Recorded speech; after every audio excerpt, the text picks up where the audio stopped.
नमस्कार, आप देख रहे हैं के न्यूज इंडिया में आपके साथ सुरेंद्र सैनी। इस समय की बड़ी खबर। हरिद्वार पहुंचे सीएम धामी, बीजेपी पदाधिकारियों और अधिकारियों ने किया स्वागत। कुंभ मेला 2027 की तैयारी का करेंगे स्थलीय निरीक्षण। राज्य अतिथि गृह डोम कोठी में समीक्षा बैठक शुरू। वरिष्ठ अधिकारियों के साथ महत्वपूर्ण समीक्षा बैठक शुरू।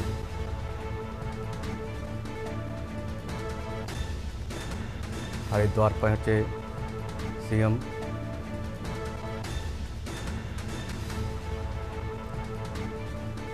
देहरादून से बड़ी खबर।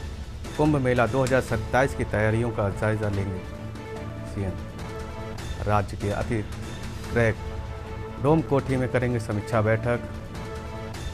हरिद्वार पहुंचे सीएम धामी।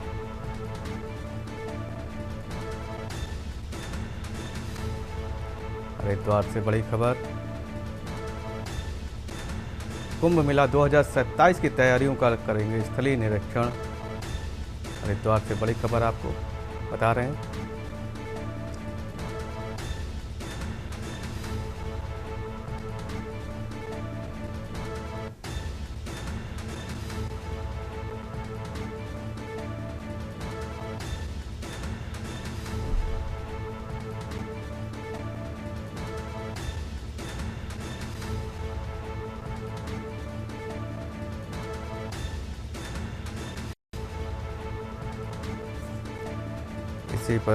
इसी खबर पर हमारे संवाददाता मनोज कश्यप जुड़ चुके हैं।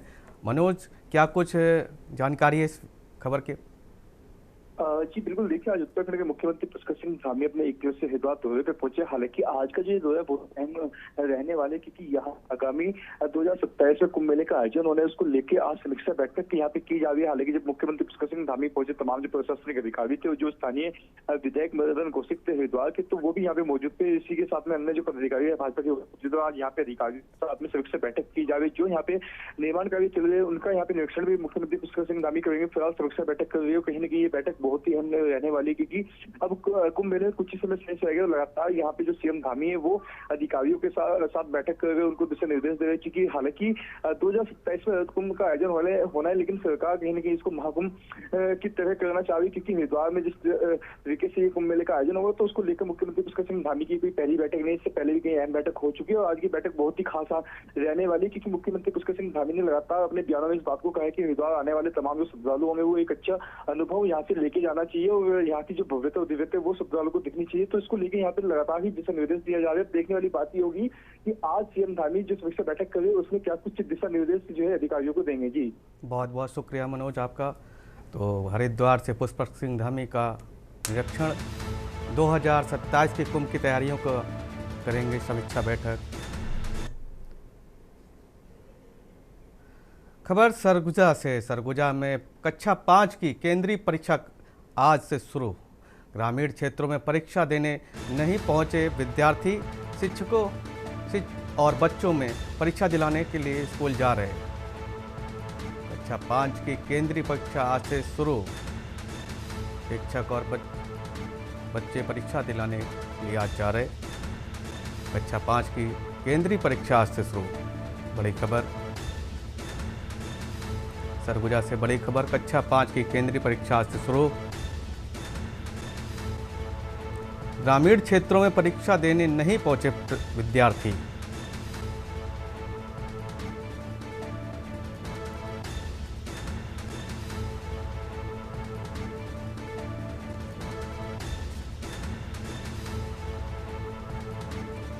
सरगुजा से बड़ी खबर, कक्षा 5 की केंद्रीय परीक्षा आज से शुरू। ग्रामीण क्षेत्रों में परीक्षा देने नहीं पहुंचे थे विद्यार्थी। शिक्षक बच्चों को परीक्षा दिलाने ले जा रहे हैं स्कूल। सरगुजा से बड़ी खबर। जैसा कि अभी परिवेश है गांव का भी महोत्सव चालू हो गया है, तो यहाँ के जो टीचर हैं वो 8:30 बजे से ही प्रयास कर रहे थे कि बच्चों को लाने के लिए, और वो खुद लेकर आए हैं। कुछ बच्चे आ गए थे और सभी बच्चों को लेकर आ गए हैं, और परीक्षा जो है यथावत शुरू हो गया है। टाइम में थोड़ा बहुत विलम्ब हुआ है, कोई बच्चे थोड़ा लेट में आए हैं, लेकिन प्रयास बहुत अच्छे से किए हैं शिक्षक, और वो खुद जा के लेकर आए हैं यहाँ तक। इसी खबर पर हमारे संवाददाता नेपाल सिंह हमारे साथ जुड़ चुके हैं। नेपाल सिंह, क्या कुछ खबर है इसको लेकर के, ग्रामीण क्षेत्रों में जो बच्चों को परीक्षा दिलाने जा रहे शिक्षक? जी, यहाँ सरगुजा जिले में बता दूं कि ग्रामीण क्षेत्रों में 5वीं परीक्षा स्टार्ट हो गया है और यहाँ पे जो है देखा जा रहा है कि बच्चे लोगों को शिक्षक लोग खोज के ला रहे हैं और परीक्षा करा रहे हैं उनको। और इसके लिए जो है लगातार शिक्षक लोग प्रयास कर रहे हैं, लेकिन ज्यादातर स्कूलों में देखा जा रहा है कि बच्चे लोगों को शिक्षक लोग ऐसा कर रहे हैं, परीक्षा हाल में ही पढ़ाई करा रहे हैं। इस प्रकार से हल्ला गुल्ला स्टार्ट हो रहा है। बच्चे इधर से उधर एक दूसरे के टेबल में एक दूसरे का देखते हुए नजर आ रहे हैं। परीक्षा है ऐसा प्रतीत नहीं हो रहा है, ऐसा लग रहा है कि पढ़ाई कराया जा रहा है। यहाँ पे शिक्षकों के द्वारा भी शिक्षकों को भी देखा गया कि शिक्षक लोग भी इसके लिए लगातार जो है बच्चों को बता रहे हैं कि इस प्रकार से इसको इतना में इतना जोड़ना है, इतना में इसको घटाना है, इतना इसका आंसर होगा। इस टाइप से लगातार जो है सरगुजा जिले के वनांचल क्षेत्रों में देखा जा रहा है। और लेट से परीक्षा भी कराया जा रहा है। 9 बजे जो परीक्षा समय सारणी है उसके अनुसार से बच्चे नहीं आ पा रहे हैं, नहीं बैठ पा रहे हैं। इसके अलावा जो है बच्चों को टाइम टेबल के अनुसार से बैठाया नहीं जा रहा है, उनको समय से कॉपी जमा नहीं कराया जा रहा है। इस मतलब अनियमितता है कुल मिला के। जी, इसी खबर, बहुत बहुत शुक्रिया आपका खबर को साझा करने के लिए। तो ये बड़ी खबर सरगुजा से थी, जहाँ पे कक्षा 5 की केंद्रीकृत परीक्षा आज से शुरू हुई। खबर ग्वालियर से है। ग्वालियर में दोस्त ने की दोस्त की हत्या। बड़ी खबर, दोस्त ने की दोस्त की हत्या। शराब पार्टी के दौरान दोस्त ने की दोस्त की हत्या। इसी शिवरकर ने लिया था दोस्त का मोबाइल लेने पर दोस्त ने की दोस्त की हत्या। दीपक शाक्य का हुआ नाराज हुआ विवाद के बाद डंडों से पीट कर उतार दिया मौत के घाट।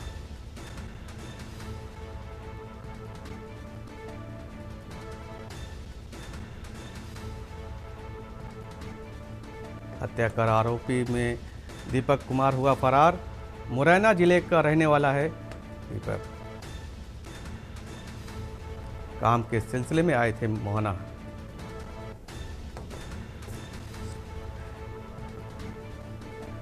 इसी खबर पर हमारे संवाददाता शुभम हमारे साथ जुड़ चुके हैं। शुभम, क्या कुछ जानकारी है इस दोस्त के हत्यारोपी के मामले में? बिल्कुल, मैं बता दूं, ये एक ग्वालियर की एक घटना है, क्योंकि जो मुरैना के रहने वाले दोनों युवक जो है कि ग्वालियर में कल जाते हैं, वहाँ शराब पार्टी वगैरह ऐसा कुछ वहाँ चल रहा होता है, जहाँ पे जो एक उसका जो दोस्त होता है दीपक शाक्य, जो कि उसका मोबाइल लेने के लिए उससे बोलता है कि मोबाइल चाहिए, लेकिन जो रजनीश अग्रवाल है वो मोबाइल देने से मना करता है। तो मोबाइल छीना झपटी के कारण दोनों में कोई छोटा सा विवाद हो जाता है। विवाद इतना बड़ा रूप ले लेता है कि उसके बाद जो दीपक शाक्य है वो नाराज होकर रजनीश अग्रवाल की हत्या कर देता है, जो कि डंडों से पीट कर, और मतलब काफी विवाद के बाद जो डंडों से पीटा गया और कुछ और भी चीजें जो निकल के आई, तो देखा गया तो उसमें क्या हत्या का जो आरोपी है जो दीपक शाक्य, जो कि घटनास्थल से फरार हो गया उसकी हत्या करके। तो इस काम में पुलिस जो हत्या का मामला दर्ज करके जो कि जांच जारी करती है। जो मोहना थाना क्षेत्र के मोहना बाईपास की ये घटना बताई गई है, और देखना होगा इसमें कितनी जल्दी उस आरोपी को पकड़ा जा सकता है। जी, बहुत बहुत शुक्रिया खबर को साझा करने के लिए। तो मुरैना जिले से दोस्त ने। खबर हरियाणा से है। हरियाणा में आज राज्य चुनाव, बीजेपी पर्यवेक्षक ने संघवी ने दी चुनावी। बड़ी खबर हरियाणा से, आज राज्यसभा का चुनाव। बीजेपी पर्यवेक्षक हर्ष संघवी ने चुनावी हालात पर की टिप्पणी। संघवी बोले, कांग्रेस की हालत खराब, प्रत्येक वोट का विवरण देख रहे हैं, किसके लिए? बीजेपी पर्यवेक्षक हर्ष संघवी, कांग्रेस की हालत खराब, प्रत्येक वोट का विवरण देख रहे हैं, किसके लिए डाला गया वोट। बड़ी खबर हरियाणा से।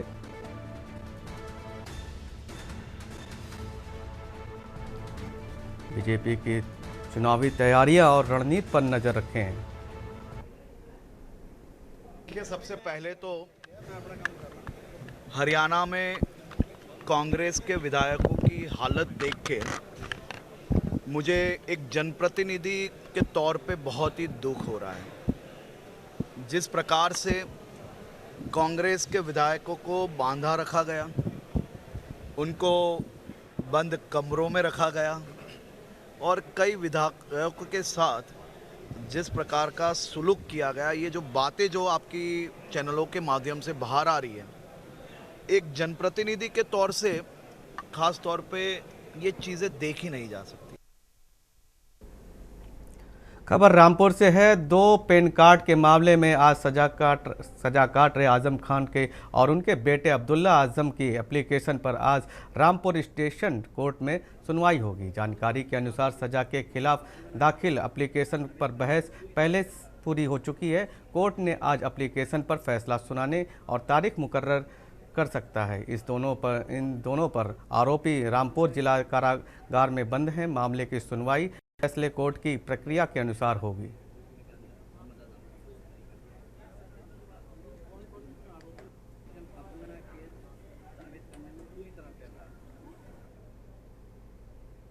स्वतंत्र प्रभार पिछड़ा वर्ग कल्याण विभाग मंत्री नरेंद्र कश्यप ने विवादित बयान दिया है। उन्होंने कहा है कि हाल ही में एसआई परीक्षा भर्ती को लेकर के जो सवाल आया था उसमें वे गलत मानते हैं। इससे सवाल की निंदा मुख्यमंत्री योगी आदित्यनाथ ने भी की है। इसके अलावा नरेंद्र कश्यप एलपीजी सिलेंडर की जमाखोरी मामले पर भी टिप्पणी की है। उनका आरोप है कि इस मामले में कई सपा नेताओं को पकड़ा गया है और पूर्व मुख्यमंत्री अखिलेश यादव जनता को भ्रमित कर रहे हैं।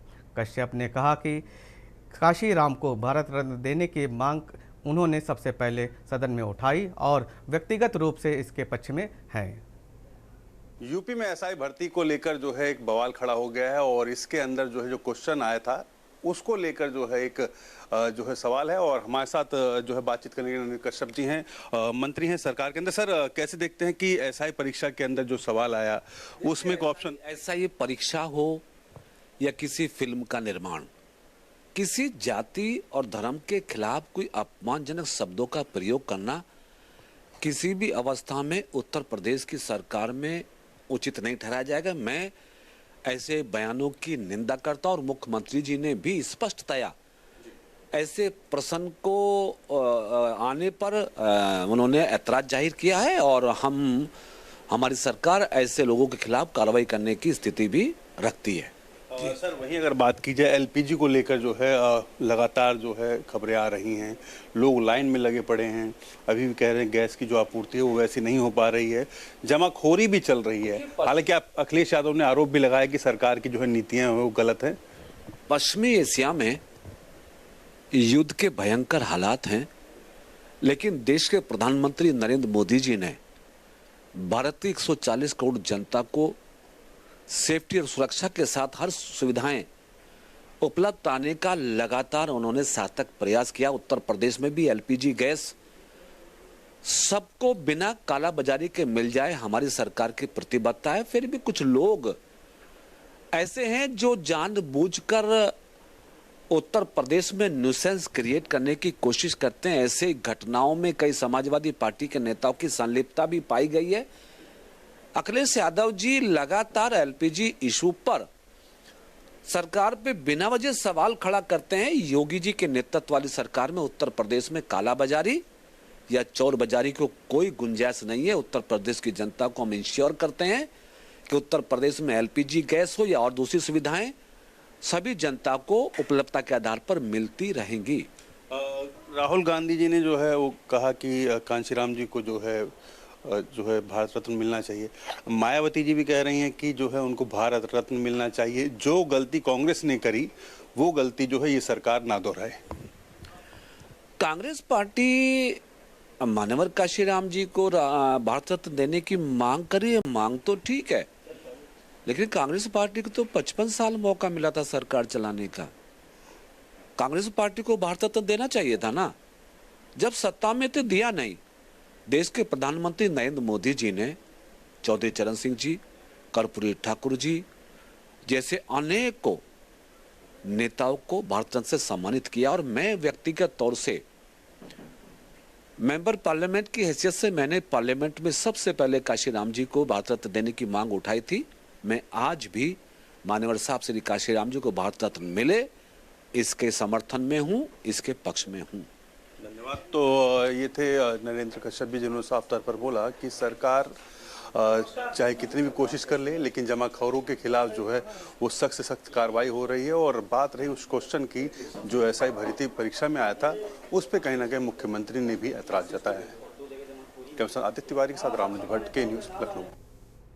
खबर प्रयागराज से है। हाई स्कूल और इंटरमीडिएट परीक्षा 2026 उत्तर पुस्तिकाओं को मूल्यांकन के लिए 18 मार्च से शुरू होने जा रहा है। उत्तर प्रदेश माध्यमिक शिक्षा परिषद ने इस बार मूल्यांकन प्रक्रिया में त्रुटियों को लेकर के सख्त दिशा निर्देश भी जारी किए हैं। बोर्ड के अनुसार यदि पर्यवेक्षक से मूल्यांकन में 2% तक की त्रुटि पाई गई तो उसके मानदेय में 85% तक की कटौती की जाएगी।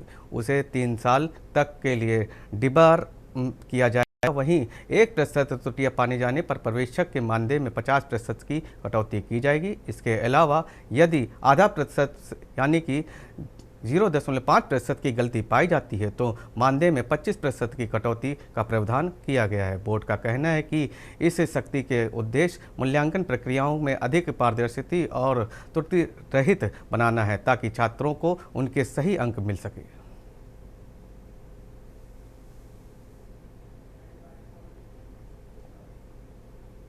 आज राज्यसभा चुनाव को लेकर के 2 सीटों पर वोटिंग का दिन रहा और वोटिंग के लिए कैबिनेट मंत्री अनिल विज भी अपने निवास से व्हील चेयर पर निकल गए।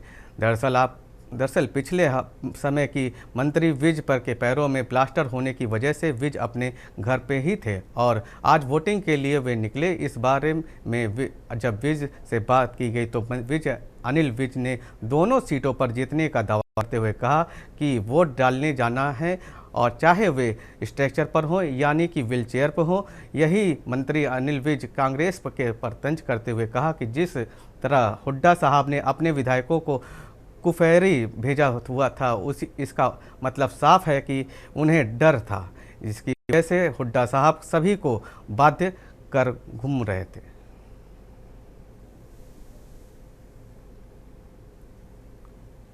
मैं वोट डालने जा रहे हैं। हालांकि मैं 1 महीने से मेरे पैरों में दोनों में फ्रैक्चर हुआ है, मैं घर पे था, लेकिन वोट डालने तो जाना है।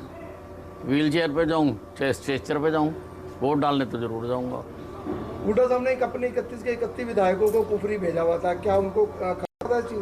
नहीं, उनको विश्वास नहीं है अपने विधायकों पर, इसीलिए वो उनको बांध के घूम रहे हैं।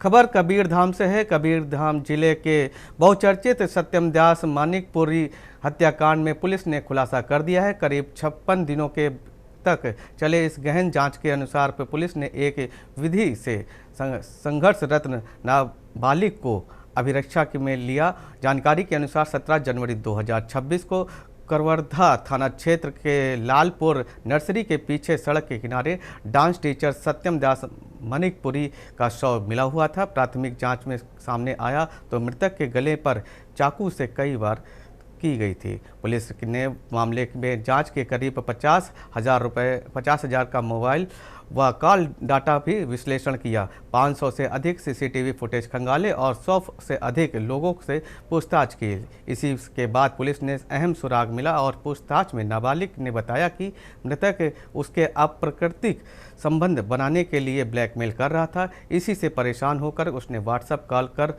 मृतक को बुलाया और स्कूटी से घटनास्थल पर ले जाकर के चाकू से वार कर दिया। पुलिस ने आरोपी की निशानदेही पर प्रयुक्त चाकू, स्कूटी, खून से सने हुए कपड़े और नदी में फेंका गया मृतक का मोबाइल बरामद कर लिया है। फिलहाल नाबालिग को अभिरक्षा में लेकर के आगे की वैधानिक कार्रवाई की जा रही है। जनवरी को एक युवक सत्यम मानिकपुरी की हत्या हुई थी। उस हत्या में आरोपी अज्ञात थे, चाकू मार के गर्दन पे हत्या की गई थी। तो इस संबंध में हमारी साइबर टीम ने लगातार टेक्निकल एविडेंस इकट्ठे किए। इसमें प्रमुख रूप से साइबर टीम प्रभारी महेश प्रधान इनकी टीम के द्वारा टावर डंप इकट्ठे किए गए। उसके आधार पर टेक्निकल पे एक क्लू मिला था, जिसमें हमारे द्वारा एक नाबालिग लड़के को गिरफ्तार किया गया है। खबर हमीरपुर से है। हमीरपुर में बीते दिनों में हुई पुलिस परीक्षा में आए एक सवाल ने ब्राह्मण समाज में आक्रोश फैला दिया। पुलिस परीक्षा में पंडित को अवसरवादी बताने वाले सवाल को लेकर के अखिल भारतीय ब्राह्मण एकता परिषद ने भाजपा सरकार पर ब्राह्मणों को टारगेट करने का आरोप लगाया। अखिल भारतीय ब्राह्मण एकता परिषद के सदस्यों ने हमीरपुर के मुख्यालय में सड़कों पर उतरकर नारेबाजी की और जिला अधिकारी कार्यालय पहुंचकर राज्यपाल और मुख्यमंत्री को संबोधित ज्ञापन सौंपा। ज्ञापन में परिषद ने सामाजिकता, समरसता और स्थापित करने के लिए कार्रवाई की मांग की है।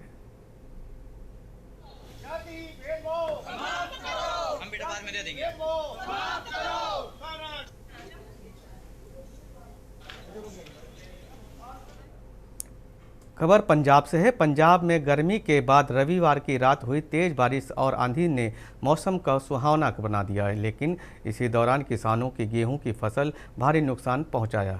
वहां किसानों का कहना है कि बारिश की कमी थी, लेकिन तेज हवाओं के कारण खेतों में खड़ी फसल बर्बाद हो गई। उन्होंने चिंता जताई कि जिन लोगों ने जमीन ठेके पर लेकर के खेती की है, उनके लिए इस बार फसल खराब होने के कारण ठेका भरना भी मुश्किल हो जाएगा। इस मौसम ने किसानों के लिए राहत और चिंता दोनों ही लाई है।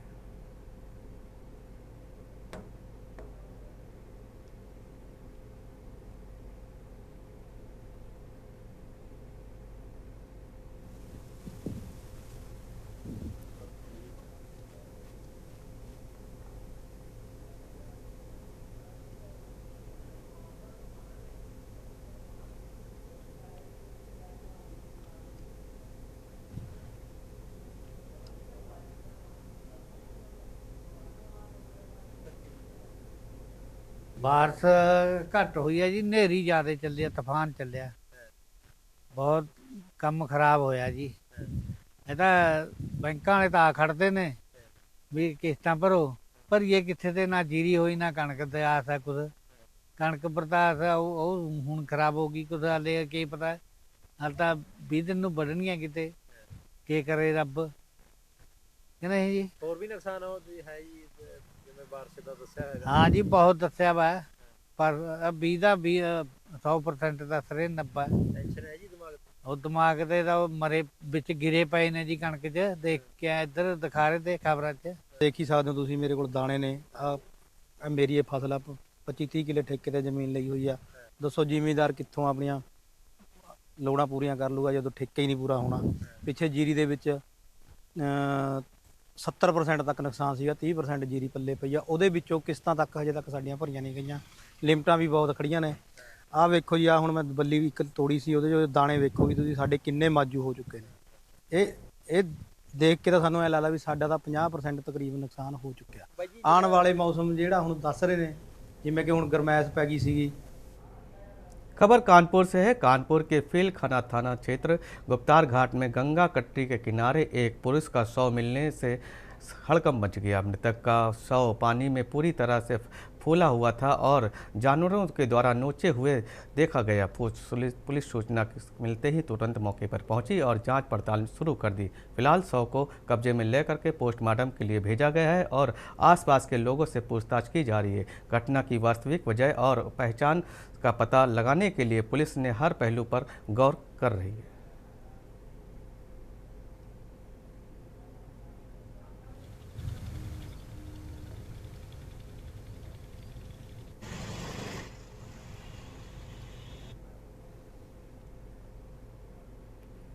खबर कानपुर के गुजैनी थाना क्षेत्र जरौली फेज 2 के इलाके में महिलाओं और युवतियों के द्वारा ब्राह्मण युवक पर कथित पिटाई का मामला सामने आया है। आरोप है कि महिलाओं और युवतियों ने युवक को चप्पलों और लात घूंसों से पीटा। मारपीट का वीडियो वायरल होने के बाद शिकायत में कहा गया कि मारपीट करने वाली युवतियों ने युवक को जाति सूचक गाली दी और कहा कि ब्राह्मण छूते ही मेरे पैर हैं।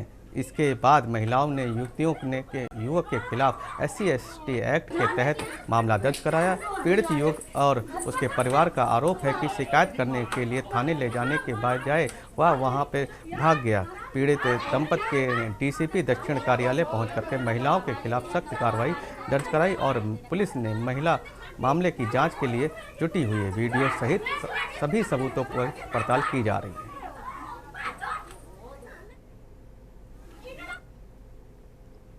फिलहाल के लिए बुलेटिन में इतना ही। बने रहिए के न्यूज इंडिया के साथ। नमस्कार।